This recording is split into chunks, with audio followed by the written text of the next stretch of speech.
All right, so favorite concerts or concerts. Definitely the last tour of Pink Floyd, The Pulse, I believe it was 1994.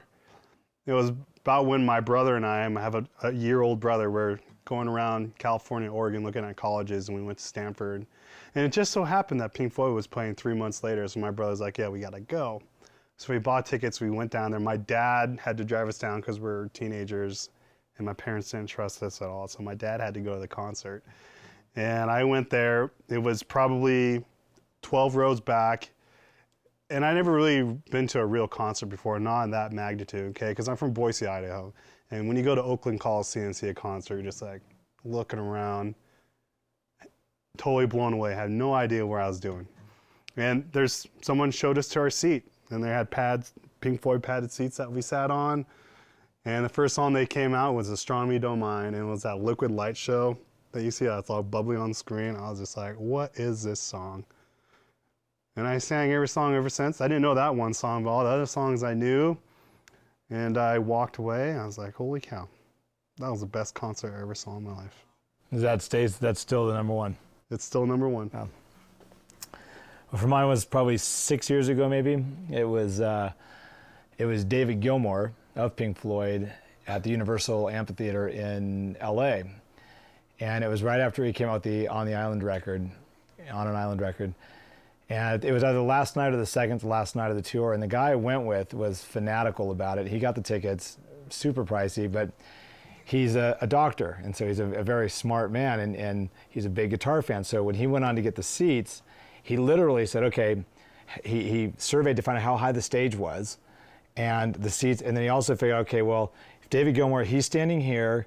If he's standing here, the guitar's pointed that way. So therefore, fourth row to the left of the stage, about 30 degrees, is going to be the best seats. And I'm not exaggerating.